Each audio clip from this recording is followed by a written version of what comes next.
ازيكم يا جماعة؟ الأخبار. أنا عمر راتب ودي راتب ريفيوز. الحمد لله على السلامة يا جماعة.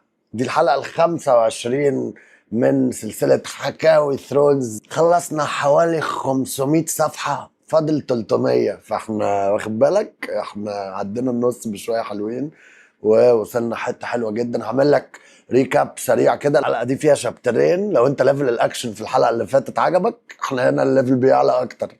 احنا ايه قاعدين هنقعد نزيد. خلاص كل حلقه تبقى احلى من اللي قبليها، اوعدك بكده ان شاء الله. انا بقى اللوكيشنز هتلاقيها بتتغير، انا بسافر مع الشغل طبعا، انت خلاص مخضرم وعارف. فانا بصور كل فيديو بالحته شكل، يعني اتمنى يكون الموضوع ده مسلي. بحاول اخلي بس سيت اب لطيف شويه، يبقى فيه يعني حاجه. يعني لو كان في سيت اب احلى من ده كنت اوريه لكم، بس غير كده سرير وبتاع فمش موضوعنا. في بلكونه، بس انا في الرياض، فانا لو طلعت البلكونه هبقى عمر مشوي فاكس. تشابترين اللي معانا في الحلقه النهارده. الشابتر الاولاني بتاع جون سنو. انا عارف ان في ناس كتير منكم بتحب الشابترز بتاع جون، وهو تشابتر جحد. والشابتر الثاني بتاع ادارد ستارك، طبعا زي ما اتفقنا. وهنا ادارد ستارك بقى، وايه يعني الدنيا بتزيد معانا جامد جدا. بالنسبه لجون، احنا اخر حاجه شفناها مع جون ان هو كان قاعد مع مستر ايمن واتكلم معاه وحاول يقنعه ان سام يبقى مساعد ليه لمستر ايمن يعني، او حاجه. قال له بيعرف يقرا وبتاع ومش عارف ايه، ما تسيبوش في التمرين من غيرنا. قال لسير ثورن هيعملوا شاورما لحمه كبيره، ومستر ايمن قال له هفكر في الموضوع. وبالنسبه لادارد ستارك، اخر حاجه كانت ايه بقى؟ عشان انا سبقتكم في القرايه. اخر حاجه كانت ان الملك بيودع خلاص، وقعد بقى مع ليتل فينجر وقال لليتل فينجر السيتي واتش جهزهم لي وحاجات كده. وبيتر بيليش قال له هندفع لهم فلوس، واتفقوا ان خلاص بيتر بيليش هيظبطه. ناد ستارك في الحلقه اللي فاتت برضو رفض الاوفر بتاع رينلي، اللي هو باشا هجيب لك ناس وبتاع، ودلوقتي ناخد العيال نكمرهم علشان سيرسي ما تعرفش تعمل حاجه وبتاع. ناد رفض الكلام ده. عادي كلنا بنغلط يعني. كذا فرصه ورا بعض. وبرده لو تفتكر بيتر بيليش عمل معاه، قال له الخطه، قال له باشا انت هتسند جوفري، عادي جدا تقول جوفري هو الملك، وبعد كده نفضل كلنا في المجلس نسيطر على الحكم، وتجوز جوفري ده لسانسا وكل حاجه تمام، تحسسه ان انت ابوه وتهتم بيه جدا وكل حاجه. وبعد كده ما يتحط على العرش احنا هنبقى مسيطرين، ولو اتملعن هنقوم مطيرين وحاطين مكانه رينلي. فراح ناد قال له ليه رينلي؟ قال له ما حدش بيحب ستانس، ورينلي ده هو اللي مع الناس وبتاع. وناد ستارك طبعا رفض الكلام ده كله. كده انا ايه، اديتك واحد ريكاب سريع بس عن احنا ايه الكلام. يلا بينا نودي. انت عملت لايك صح؟ بس اصل احنا مش هنستنى لحد اخر الحلقه ونعمل لايك. ادي واحده لايك عادي يا شيخ. نبتدي بالشابتر بتاع جون سنو. جون كان قاعد بيفطر كيك تفاح مع سجق. تقول لي ايه ده؟ انا بقول لك هو جون سنو كيفه كده بيفطر كيك التفاح معاها بلاد سوسج، سجق دامي. لا مره واحده سامويل تالي راح جاي قاعد جنبه لا اسف يعني، ده الصوت اللي الشابتر اللي بيعمله وهو بيقعد. وراح عشان لابس جلد وكده بيزيق، راح سام وشوش له قال له ندهولي وقالوا لي اروح السبت في المعبد. رحت هناك قالوا لي مش هتتمرن تاني، وخلاص انت اتخرجت وهتبقى اخ في حرس الليل، هساعد مستر ايمن. فراح جون قال له لا يا راجل بجد؟ والله زي ما بقول لك كده هساعده، هو محتاج حد بيقرا ويكتب زيي علشان اساعده في الجوابات. فراح جون قال له انت هتبقى ممتاز في الدور ده. سام راح بص حوالي كده قال له هو احنا لازم نتحرك دلوقتي؟ انا مش عايز اتاخر لا يغيروا رايهم. راح جون قال له لا مش حاجه، تعال تعال. راحوا قايمين متحركين. هو كان بيتنطط بالفرحه وهم بيعدوا الفسحه علشان يقفوا مع اخواتهم. الجو كان دافي ويوم مشمس، والجدار كانت بتدمع وبتلمع جدا. دخلوا كلهم جوه المعبد، وهناك في كريستالة كبيرة قوي واخدة الشمس كده، وراحت ايه عكساها كريمبو او قوس قزح على المكان العالي اللي جوه المعبد اللي حد بيقف عليه عشان يتكلم. سام اول ما دخل بيب راح فتح بقه مش مصدق ان الراجل ده دخل هنا.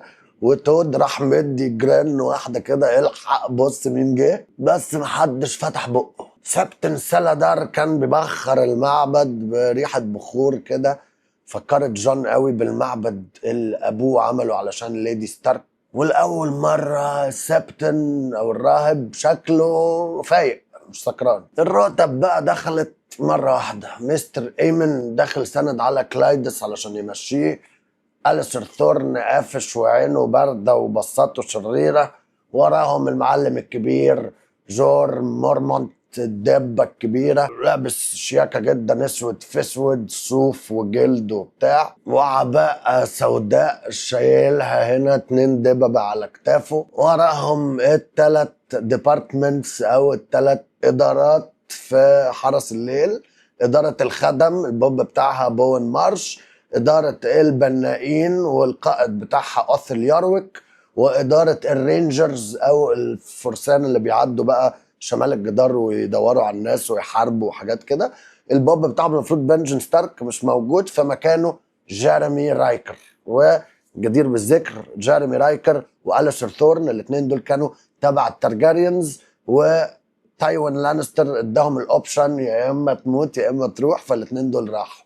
وجيريمي رايكر ده متدين جدا بالآلهة السبعة بتاعهم، وهو الحتة دي عنده حساسة. مورمونت وقف وقز قزح ابتدى يعكس على قرعته، وراح قايل: انتوا جيتوا هنا خارجين عن القانون، حرامية مغتصبين نشالين مرتزقة قتلة، في منكم جه أطفال وفي اللي جه لوحده وفي اللي جه مكبل الأيدي والأرجل من غير ولا أصحاب ولا شرف. جيتوا لنا أغنياء وجيتوا لنا فقراء، في منكم اللي عنده اسم عيلة كبير جدا وفي منكم اللي عنده أسامي باستر، ده غير اللي ما عندهمش أسامي أصلا. كل ده ما يفرقش، كل ده في الماضي. على الجدار كلنا بيت واحد. بالليل لما الشمس تغرب والليل بيجي هتاخدوا بقى ايه وقتكم ان انتوا تحلفوا القسم بتاع حرس الليل. من الثانية دي اللي بتخلص فيها القسم انت بتتحول الى اخ حالف قسم. جرايمك كلها هتتمسح وكل الديون اللي عليك هتروح، فلازم تغسلوا نفسكم تماما من اي ولاء سابق. انسوا خناقاتكم وانسوا مشاكلكم وانسوا اي حب قديم، كله تنساه خلاص. هنا بتبتدي من الاول. رجل حرس الليل بيعيش علشان يحمي الممالك، مش علشان ملك ولا علشان لورد ولا علشان يشرف في البيت ده ولا البيت ده ولا علشان الذهب ولا علشان الانتصار ولا علشان حب النساء. بيعيش من اجل الممالك، من اجل البلاد وكل الناس اللي فيها. رجل حرس الليل ما بيتجوزش ولا بيخلف، بنتزوج الواجب وبنعشق الشرف، وانتوا الابناء الوحيده اللي هتعرفوها. انتوا حفظتوا القسم، فكروا كويس قبل ما تقولوه، علشان once you go black you can never go back. اول ما هتلبس اسود مفيش رجوع، وعقاب الهروب هو الموت. وقف شويه المعلم جور مورمونت كده وراح قال لهم: هل في حد فيكم عايز يمشي دلوقتي؟ يقدر يقوم يتفضل يطلع وما عليهوش اي حرج ومحدش هيقول له اي حاجه. محدش اتحرك خالص. راح قال لهم: تمام، النهارده بالليل تيجوا هنا في المعبد وتقولوا القسم بتاعكم. هل في حد فيكم لسه بيتبع الآلهة القديمة؟ راح جون سنو قام وقف قال له: أنا بعد إذنك تبع الآلهة القديمة. يبقى أعتقد إن أنت هتبقى عايز تقول القسم بتاعك قدام شجرة ويرود زي عمك. جون قال له: بالظبط كده، الآلهة الجديدة ما عملتلوش أي حاجة، ودم الرجال الأوائل بيجري في عروقه، وكل الآلهة اللي يعرفهم هم الآلهة القديمة. سمع وشوشة جران وراه: مفيش غابة آلهة هنا، أنا عمري ما شفت غابة آلهة. بيب راح قال له: اسكت، انت اصلا لو في ارخص معدي من جنبك كده جاري عليك كده لحد ما يشنكلك على الارض مش هتاخد بالك انه موجود. اسكت. جران راح قال له: على فكرة انا هشوف الارخص، شوفه من بعيد كمان. مورمونت اكد شكوك جران وراح قايل: مفيش غابة آلهة هنا، مفيش احتياج لغابة آلهة هنا في كاسل بلاك او في القلعة السوداء، ولكن شمال الجدار في غابات بقالها آلاف السنين من ايام عصر الفجر. لو عايز نعمل حلقة عن عصر الفجر وكيف بدأ هذا العالم قولي في الكومنتس. زمان قبل ما الأندلز يجوا ويجيبوا معاهم الآلهة السبعة، لما تمشي لك كيلو كده شمال الجدار هتلاقي يا جون لوكشة شجر ويرود كده مع بعضه، ويمكن هناك تلاقي الآلهة بتاعتك. ماي لورد. جون بص وراء الصوت ده سام قام وقف قال له: بعد إذن حضرتك ممكن اروح مع جون عند الآلهة القديمة؟ راح جور مورمونت قال له: هو انت التارليز بيتبعوا الآلهة القديمة؟ قال له: لا يا فندم، انا اتسميت في معبد عادي وبتبع ال7 آلهة زي ابويا زي جدي، كلنا كده. فراح جيريمي رايكر المتدين بقى قال له وانت ليه عايز تغير ديانتك وديانة ابوك وعيلتك؟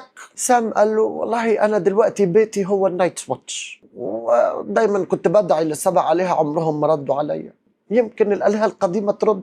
مورمونت قال له خلاص يا ابني زي ما انت شايف. سام وجون قعدوا، احنا وزعناكم على الادارات الثلاثه اللي هم الخدم والبنائين والمحاربين نسميهم كده على حسب احتياجاتنا وقدراتكم وشطارتكم. راح ماسك ورق كده، راح باص كده، راح قايل هالدر البنائين. راح هالدر تمام، هو عارف ان هو غبي غشيم، هالدر ده لو انت فاكر، فهو في البنائين هيبقى تمام. جران محاربين، البت بنائين، بايبر محاربين. بيب راح بص لجون وراح محرك ودانه. شامويل خدم. سامويل راح الحمد لله بحرير منديل حرير يمسح عرقه، الحمد لله مش في المحاربين. مطار محاربين، ديريون خدم، تودر محاربين، جون خدم. خدم؟ جون ما كانش مصدق نفسه. مورمونت اكيد قرا غلط، لسه هيقوم يقول لهم يا جماعه في حاجه غلط، بس لقى ايه أليسر ثورن باصص له كده ومبتسم.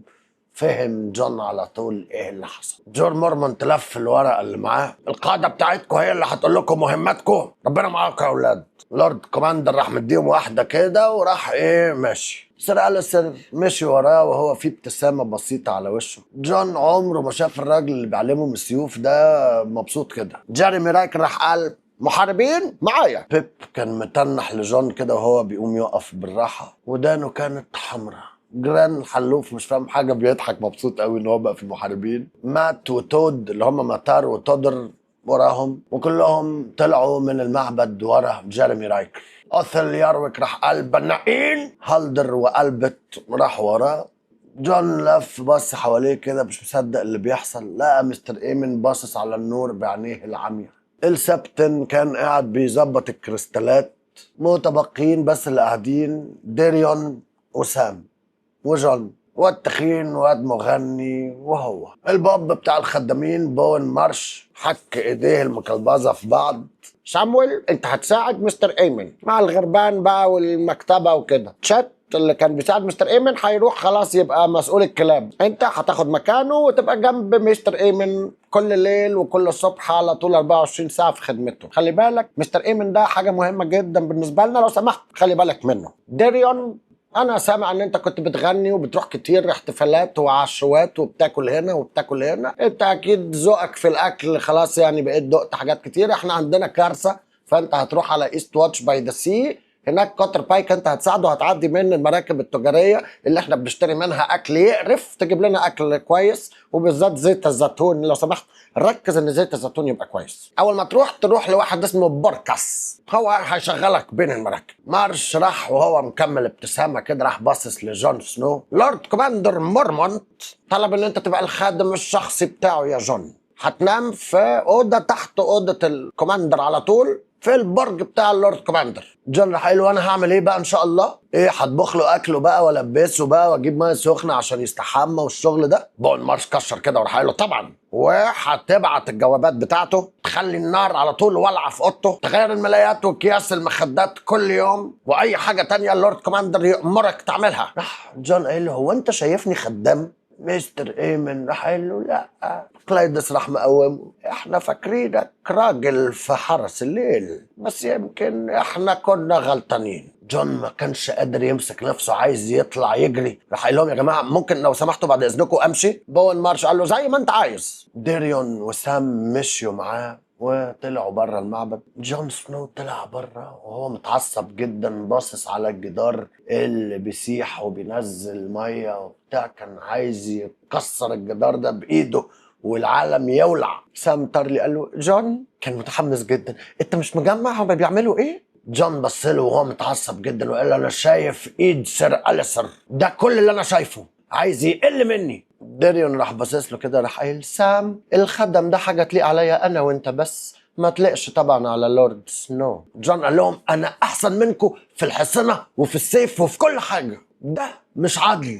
راح ديريون قال له عدل، البنت كانت مبلبصة ومستنياني، هي اللي طلعتني علشان اخش من الشباك وتقول لي عدل. سابهم ومشي. سام راح قال لجون على فكرة الموضوع مش وحش قوي كده انك تبقى خادم، الموضوع مش عار يعني. جون قال له عايز ايه يا سام؟ يعني انت عايزني اعيش بقية حياتي بنظف كلوتات راجل كبير؟ سام قال له ده مش اي راجل كبير، ده اللورد كوماندر بتاع النايتس واتش، هتبقى معاه على طول الوقت. هتحط له النبيت بتاعه في الكوبايه، وهتظبط له السرير والملايات واكياس المخدات والشغل ده، ولكن هتاخد جواباته كلها، هتحضر اجتماعاته، وهتبقى المساعد بتاعه في المعارك، هتبقى زي ظله، هتعرف كل حاجة وهتبقى جزء من كل حاجة. وبوين مارش قال لك لورد مورمونت طلبك بنفسه. لما أنا كنت صغير يا جون ابويا كان على طول بيخليني معاه في كل حاجه، حتى لما راح هاي جاردن علشان يركع للورد تايريل خدني معاه. هو بعد كده ابتدى ياخد ديكون ويسيبني انا في البيت، بس انت فاهم هو بيعمل ايه؟ هو عايز وريثه اللي يبقى معاه، هو مش شايفني وريث، شايف ديكون هو الوريث. انت بقى مش شايف؟ اراهنك يا جون هو عايزك تبقى معاه، تحضر معاه كل حاجه وتشوف كل حاجه وتدرس كل حاجه وتتعلم منه خطوه بخطوه، هو بيجهزك للقياده. جون اتخض ورجع لورا كده، ده على فكرة عنده حق، لورد إدارد كان بيعمل كده بالظبط مع روب. هل سام عنده حق؟ أصل حتى الباسترد ممكن يبقى كوماندر بتاع حرس الليل، بس عنده برضه راح قال أنا ما طلبتش كده. سام راح مفكره وقال له ما حدش فينا طلب إنه يبقى هنا. ومرة واحدة جون سنو حس إن هو خجلان ومكسوف من نفسه. سام تارلي جبان بقى مش جبان، كان عنده شجاعة إن هو يواجه مصيره ويستحمل زي الرجالة. بنجن ستارك كان قال له على الجدار الواحد بياخد بس اللي هو يستحقه. قال له كده في آخر ليلة جون شافه فيها عايش. افتكر عمه وهو بيقول له انت مش رينجر يا جون، انت مش محارب، انت لسه واد اخضر ريحتك ريحة صيف. كان سمع ان الباستردز بيكبروا بسرعة اكتر من الاطفال التانيين، وفي الجدار يا تكبر يا تموت. جون سنو قال له انت عندك حق يا سام، انا بتصرف زي العيال، يعني هتستنى وهتقول القسم معايا؟ جون ابتسم وقال له الالهه القديمه مستنيانا. اتحركوا يوميها بعد الظهر. الجدار 500 كيلو من التلج ما فيهمش اي بوابات، مفيش بوابات زي اي قلعه والكلام الفاضي ده. في عند كاسل بلاك بتنزل تحت بتاخد نفق محفور في التلج وتحس ان الجدار هيخنقك، طويل وبيلف ويمين وشمال، والتلات مرات في بوابات حديدية لازم تقف وتتفتح وتعدي. بوين مارش بيطلع مفاتيح ويعمل حاجات وجون بيفضل واقف وراه حاسس ان الجدار فوقيه هتقع تفطسه. جو كان أسقع من المقابر وساكن خالص. حس براحة فظيعة لما طلع من الجدار وبقى شمال هذا الجدار لأول مرة. سام مرة واحدة اتخض كده وراح قال الوايلدلينجز هم أكيد مش يعني هم أكيد مش هيقربوا قوي كده للجدار صح؟ جون ركب حصانه وقال له عمرهم ما قربوا. لما بوين مارش وشوية المحاربين اللي معاهم ركبوا على الحصانة، جون حط صباعين في بقه وراح مدي جوست راح جاي على طول نطت من النفق. الحصان بتاع بوين مارش رجع لورا كده وراح بوين مارش قال له ايه ده انت هتاخد الوحش ده معانا؟ جون قال له ايوه ماي لورد. راس جوست اترفعت لفوق كانه بيشم الجو، وفي ثانيه انطلق جوست ودخل جوه الشجر، اختفى من قدامه. لما دخلوا الغابه بقوا في مكان عالم تاني خالص، دي اسمها الغابه المسكونه ذا هانتد فورست. جواها بقى في شويه ايه ورود، ودي ما كانتش اول مره لجون يخش اي غابه، هو ياما راح الغابات بتاعه الذئاب اللي عند وينترفيل هو وابوه وروب ستارك، وكانوا بيصطادوا وعدى في غابات كتير، ولكن الغابه دي مختلفه، احساسها مختلف، يمكن علشان هم عدوا طرف العالم بالنسبه لجون، ودي غيرت كل حاجه. كل ظل غامق اكتر وكل صوت مرعب اكتر. الشجر كثيف جدا خلاص ما بقتش شايف اي شعاع من الشمس اللي بتغرب، وفي طبقة رقيقة من التلج بتتكسر من رجلين الحصانة بتاعتهم، صوتها زي صوت عظم بيتكسر. لما الهوا حرك ورق الشجر جون سنو حس ان في صوابع على عموده الفقري، حس انه مقشعر جدا. الجدار في ظهرهم والآلهة هي بس اللي عارفة ايه اللي قدامهم. انت كمان عارف. الشمس كانت خلاص بتغرب ورا الشجر لما وصلوا الحتة اللي هم عايزين يوصلوا لها. 9 شجرات من الويرود عاملين دورية في نص الغابة. حتى في أقصى الشمال ويستروس انت ما تشوفش أكتر من شجرة أو 2 أو بالكتير أوي 3 ويرود حوالين بعض. 9 ده رقم غير طبيعي. سام شهقة فظيعة جدا. أرض الغابة كانت مفروشة بالأوراق الحمراء من فوق والسوداء ومعفنة من تحت. شجر أبيض عريض وكبير جدا شحب وكله وشوش، فيه 9 وشوش باصين لجوه. عصارة الشجر لونها أحمر طالعة من العيون اللي مرسومة وناشفة جدا جدا وبتلمع زي الياقوت، مش الزمرد، الياقوت اللي هو الروبيز. بوين مارش امرهم ان هم يسيبوا الحصانه بتاعتهم بره الدوريه دي وقال لهم ده مكان مقدس مش هنوسخه. لما دخلوا جوه هذا البستان سام تارلي فضل يبص على كل 9 وشوش وخد باله ان ال9 وشوش دول كلهم مختلفين جدا عن بعض، مفيش واحد زي التاني.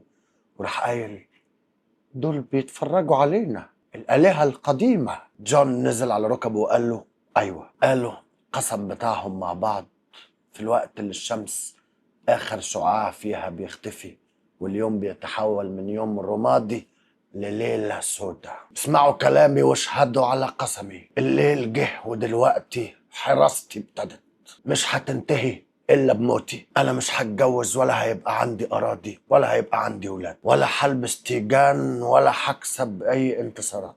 هعيش وهموت في مكاني. أنا السيف اللي في الظلام، أنا الحارس على الجدران، أنا النار اللي بتولع قدام البرد، النور اللي بيجيب الفجر، البوق اللي بيصحي النايمين، والدرع اللي بيحمي البلاد. حياتي وشرفي فدا حرس الليل الليلة وكل الليالي الجاية. الغابة بقت صامتة تماما. بول مارش راح قال لهم انتوا ركعتوا كأولاد، دلوقتي تقوموا تقفوا كرجال في حرس الليل. جون قام وسند سام علشان يقوم. المحاربين لفوا حواليهم علشان يدوهم ابتسامات ويباركوا لهم كلهم الا الراجل العجوز بتاع الغابات اللي اسمه دايوين. قال لبوين مارش احنا لازم نرجع دلوقتي ميلورد، الليل جه وانا شامم ريحه مش مريحاني. والثانيه دي لقوا جوست رجع بيتسحب وداخل بالراحة بين شجرتين من الويرود، فرو أبيض وعيون حمراء زيه زي الشجر.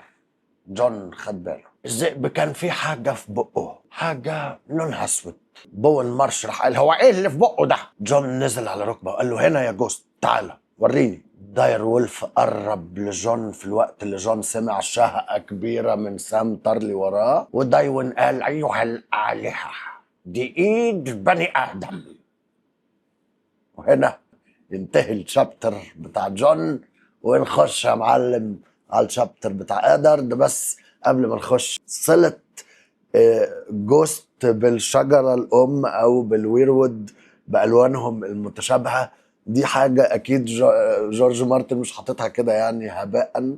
الداير وولفز دول في نظريات كتير جدا بتقول ان هم ليهم علاقه بالالهه القديمه وليهم علاقه ب 3 ايد كرو او برندن ريفرز، ممكن يكون هو اللي بيتحكم فيهم. علشان كده جوست اللي ما بيتكلمش اللي ما بيطلعش اي صوت ده احنا سمعنا صوته بس لما ما كانوش لاقيينه وجون ما كانش شايفه ماشي فسمع صوته لاول مره علشان يلاقيه ومن ساعتها ما طلعش اي صوت. فده ايه الصوت ده يا معلم؟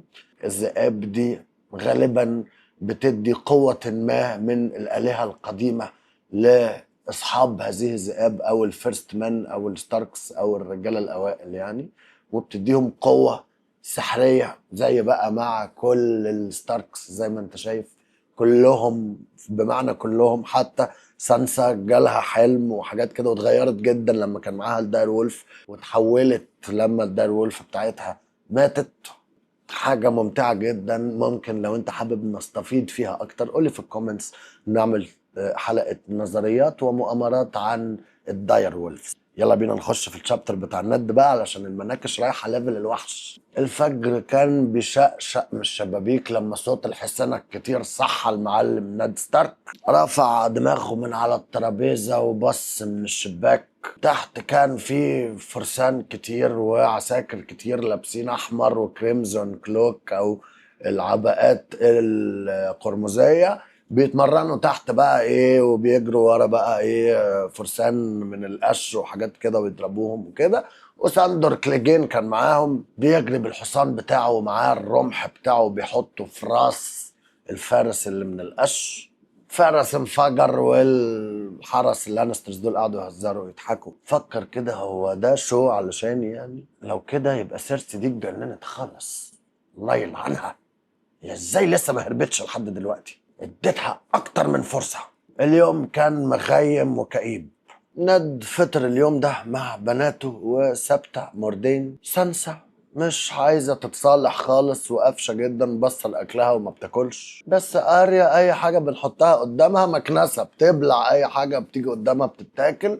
وراحت قايلة سيريو فارال قال لي إن إحنا عندنا وقت لسه لحصة كمان، ممكن من فضلك تخليني أروح، أنا محضرة كل حاجة. أبوها قال لها درس واحد ولكن يبقى قصير، وبعد كده تستحمي وتغيري هدومك وتلبسي هدوم نظيفه، انا عايزك جاهزه الساعه 12 الظهر ان احنا نتحرك. قالت له خلاص الساعه 12 هكون جاهز. سانسا راحت بصت كده وراحت قالت طب هي لو هتروح درس الرقص ليه مش مخليني انا اروح اودع الامير جوفري؟ ثابته موردين راحت قالت انا على فكره ممكن جدا اروح معاها مش هتضايق خالص وما تقلقش مستحيل نفوت المركب. ند قال لها مش فكره كويسه ان انت تقابلي جوفري دلوقتي يا حبيبتي، معلش انا اسف. سانسا عينيها اتملت دموع وراحت قالت طب ليه؟ موردين راحت قايله سانسا باباكي عارف مصلحتك، انت مش انت اللي تقعدي تساليه في قراراته. سانسا راحت قالت ده مش عدل، وراحت قايمه وقعت الكرسي وقعدت تعيط وهي بتجري من الاوضه. ثابته موردين قامت وراها بس ناد ستارك قال لها لا اقعدي سيبيها براحتها، لما نرجع ونبقى في امان انا هشرح لها، بس لما نرجع وينترفيل.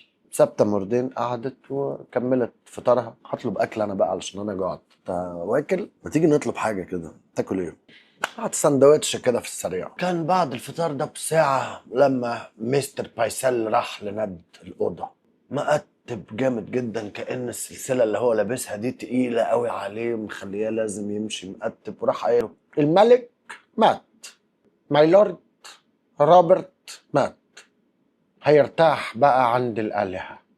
ند قال له لأ، هو كان بيكره إنه يرتاح، أتمنى الآلهة تديله حب وضحك وسعادة المعارك. كان حاسس إحساس غريب قوي كأنه كان مستني الزيارة دي، ولكن لما سمع الكلمتين دول في حاجة جواه ماتت. ند كان مستعد يتنازل عن كل المناصب وكل حاجة علشان يعيط على صاحبه ويبقى عنده الحق إنه يقعد يبكي ويزعل، ولكن روبرت خلاه يد الملك والوقت أزف. قال مستر بايسل لو سمحت جمع لي كل المجلس هاتهم لي هنا في الأوضة عندي.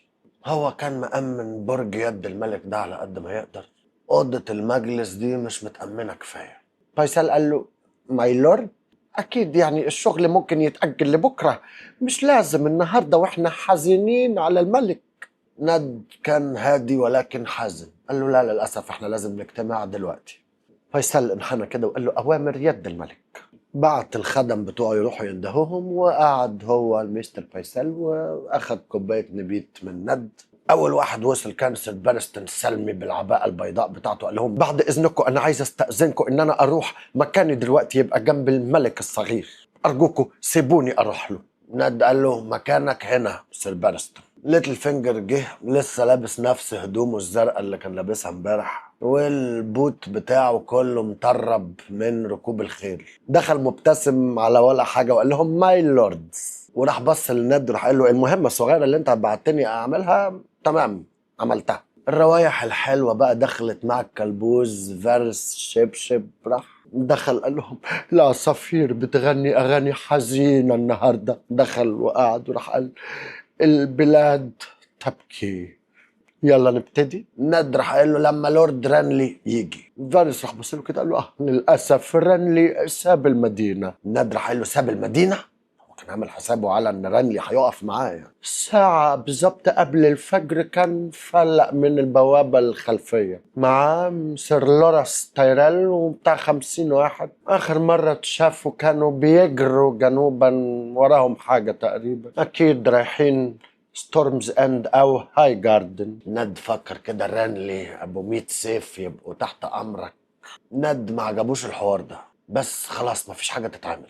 راح مطلع الجواب بتاع روبرت. الملك طلبني ابقى معاه امبارح بالليل وخلاني اكتب وصيته. لورد رانلي والجراند ميستر بايسل كانوا شاهدين لما روبرت قفل الجواب بالشمعة بتاعه.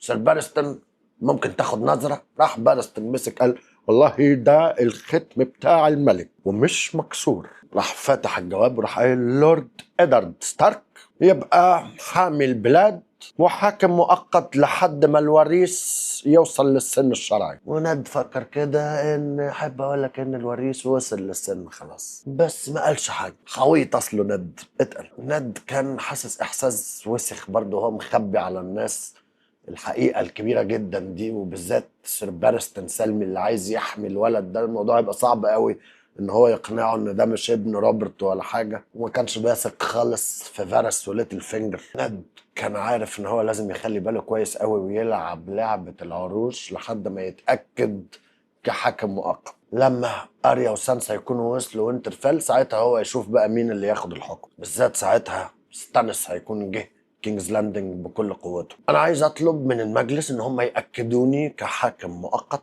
وينفذوا وصيه روبرت. بص في وشهم وعايز يعرف ايه اللي مستخبي ورا عين بايسل المقفوله، ورا ابتسامه ليتل فينجر الغريبه، ورا حركه صوابع فارس المتوتره. الباب اتفتح. توم السمين دخل وقال بعد اذنكم يا لوردز. خادم الملك مصمم. راح خادم الملك داخل قال له ريح انت يا عم السمين. لورداتنا الملك عايزكم دلوقتي حالا في قاعة العرش. ند كان متأكد ان سيرسي هتضرب بسرعة. الطلب ده ما كانش مفاجأة، وراح قايل الملك مات بس احنا هنيجي معاك كده كده. توم جمع الحرس بعد اذنك. ليتل فينجر سند ند علشان ينزل السلالم. فارس بايسل بارستون سلمي نازلين وراهم، وبره في 8 حرس مستنيينهم. عباءات رمادية بتطير في الهواء. لما كل الشلة دي كانت بتتحرك وبتعدي الفسحة ما كانش في ولا عباية حمراء، بس ند كان مطمن ان العبايات الذهبي كتير جدا موجودة ومأمنة كل المكان. جانوس لينت قابلهم على بوابة قاعة العرش لابس درع جديد اسود في ذهبي وخوذته تحت دراعه. الكوماندر انحناءة بسيطة ورجالته فتحوا البوابة الكبيرة العظيمة بتاعت قاعة العرش. الخادم الملكي دخلهم وراح قايل لهم انتم في حضرة جلالته الملك جوفري اللي من هاوس براثيان الأول من اسمه، ملك الأندلز والروينار والرجال الأوائل، لورد السبع ممالك وحامي البلاد. كانت ماشية طويلة قوي بالنسبة لند لحد ما يوصل عند جوفري اللي قاعد فوق على العرش. ند كان بيعرج وليتل فينجر مسنده وبيتحرك نحو الولد اللي فاكر نفسه ملك. الباقيين كانوا وراه. أول مرة ند جه هنا كان راكب حصانه وكان على العرش جيمي لانستر أبو الواد ده، ورؤوس التنانين كانت على الحيطان في كل حتة. كان بيفكر هل جوفري هيعمل زي أبوه ويسيب العرش بسهولة. كان في حواليه 5 حراس من حرس الملك ما عدا جيمي لانستر وبارستون سلمي، عاملين هلال كده تحت العرش كلهم ابيض فابيض. ورا بوروس بلاونت ومارين ترانت كانت واقفه سيرسي مع اولادها الاثنين التانيين. كانت لابسه فستان حرير اخضر وعلى صباعها خاتم ذهبي فيه زمردة خضراء، تهيألي دي اسمها زمرد بقى، كبيره قد بيضه الحمامه، وعلى راسها تاج بنفس الألوان. فوقيهم في وسط السيوف الكتير قاعد الأمير جوفري فوق السلم المعوج الضيق ولابس ذهبي في ذهبي مع عباية حمراء. تحتيه بكام سلمة كده بس يعني قريب منه جدا كان ساندور كليجين اللي لابس شبكة حديدية ودرع رمادي غامق وخوذة على شكل كلب مفترس. سودا طبعا. ورا العرش العباءات الحمراء بقى يا باشا، 20 واحد معاهم سيوفهم، عباءات حمراء طايرة من على كتافهم وأسود على خوازهم. بس ليتل فينجر نفذ وعده. في كل حتة كان فيه السيتي واتش أو حرس المدينة، العباءات الذهبية اللي هو وعده إن هم بتوعه، كلهم واقفين مترصصين قدام السجاجيد والحاجات اللي روبرت معلقها على الحيطان مكان رؤوس التنانين. كل واحد فيهم ماسك حربة أطول منه ومترصصين. كانوا أكتر من اللانسترز 5-1. لما ناد وصل ووقف رجله كانت بتوجعه جدا، خلى إيده على كتف ليتل فينجر علشان يسند. جوفري قام وقف، والعباءة الحمراء بتاعته كانت أطرافها كلها ذهبية، وراح قايل لهم أنا بطلب من المجلس إنه يعمل كل الاستعدادات والتجهيزات علشان تنصيبي كملك. أنا عايز ألبس التاج في خلال أسبوعين، ودلوقتي أنا مستعد أسمع قسم الولاء والطاعة من المجلس اللي عنده ولاء كبير جدا أكيد ليا. راح ناد مطلع له الجواب، قال له حبيبنا في أنا جواب. وراح قال لورد فارس ممكن لو سمحت توري ده لمدام سيرسي لانستر. المخصي خد الجواب وادى شبشب كده، راح اداه لسيرسي. سيرسي بصت كده وقالت له حامي البلاد وحاكم مؤقت، هل انت فاكر ان ده هيحميك؟ هل انت فاكر ان هو ده اللي هيحميك؟ اهو خط مقطعه ورميها. بارستون سلمي راح قال ده كلام الملك.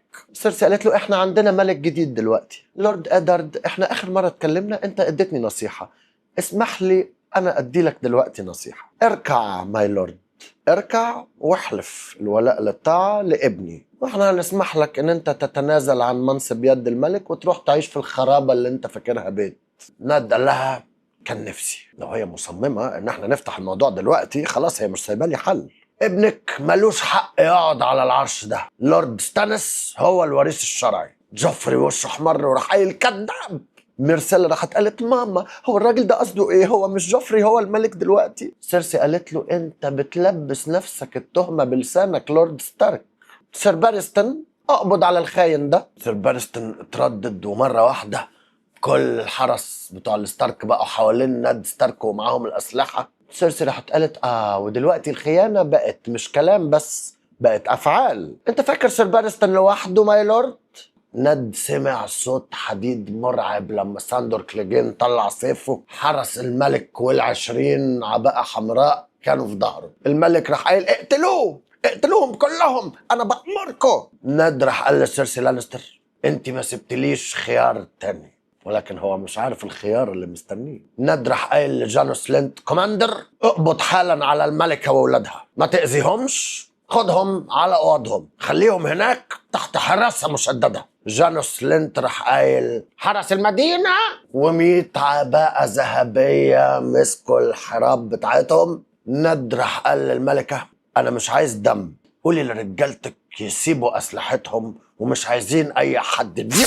تومارد السمين واقف جنب ند. ند لقى حربة سودا طالعة من كرشه. توم وقع سيفه وكان مات قبل ما سيفه يلمس الأرض. ند ملحقش يزعق. جانوس لينت راح بنفسه دابح فارلي. كين راح لافف وبسرعة ابتدى يحارب 2-3 وبيجري وبسرعة وكأنه هيعرف خلاص يعدي منهم، بيخلص على كذا واحد. ولكن ساندور كليجين اتدخل وبأول ضربة كان قطع له دراعه اللي قاعد بيحارب بيه ده. فكين وقف كده مش عارف يعمل ايه. راح ساندور كليجين خلاه يركع بعد ما اداله واحدة خدته من كتفه لصدره. رجالته بتموت حواليه في كل حتة.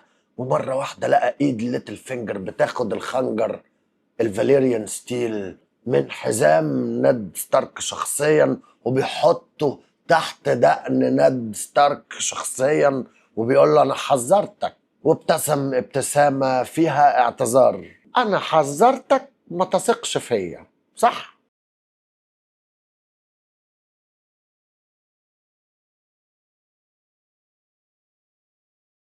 وهنا ينتهي الشابتر بتاع ناد وبنقترب جدا للنهاية.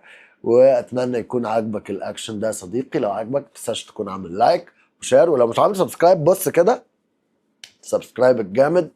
وميرسي جدا جدا جدا. باي باي.